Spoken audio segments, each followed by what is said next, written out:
On vit une époque assez incroyable, une époque où tout semble s'effondrer et en même temps où tout commence. On entend beaucoup de discours. Les actes, eux, ont un peu plus de mal à suivre. On parle de transition, de solidarité, de réinvention.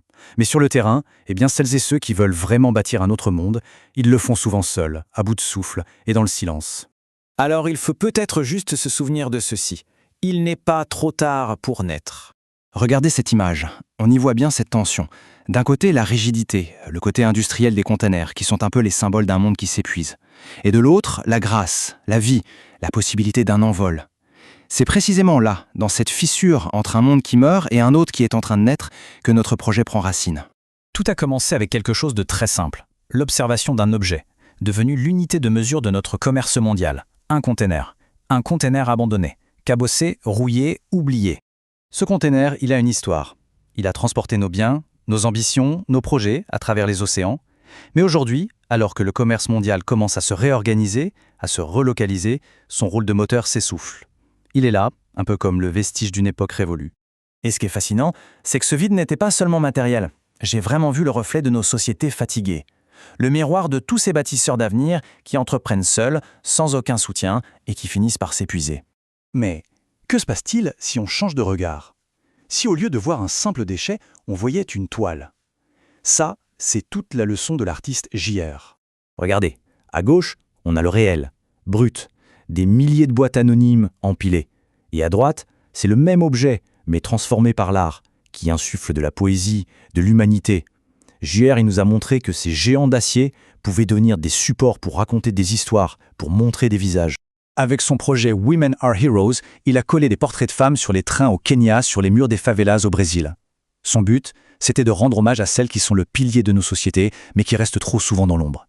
Il a fait voyager leur histoire, et il a prouvé que l'art pouvait transformer un simple mur ou un container en un puissant message d'humanité.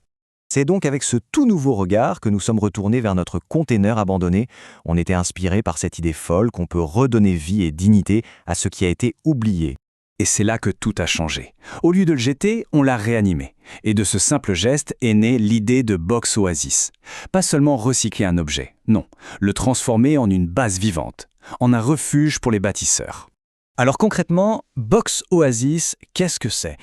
C'est un fonds de dotation. Sa mission, c'est de collecter des fonds pour faire émerger au cœur même de nos villes des écosystèmes qui allient habitat durable, insertion et lien social. Et notre vision, elle se concrétise juste ici, avec notre projet pilote pour Marseille.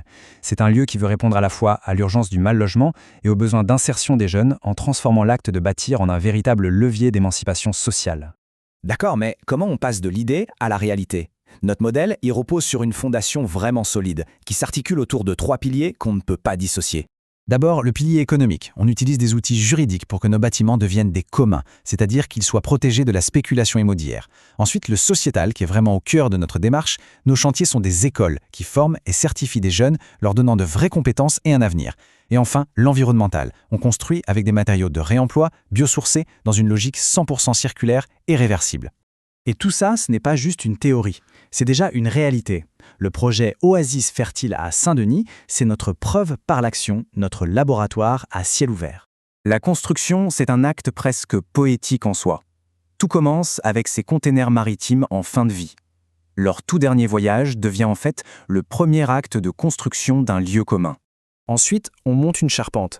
Mais attention, pas n'importe laquelle. Elle est faite d'acier et de bois de réemploi, qu'on a récupéré sur d'autres chantiers. Rien ne se perd, tout se transforme. Et enfin, pour l'isolation, on utilise des bottes de paille. C'est un isolant naturel et ultra performant.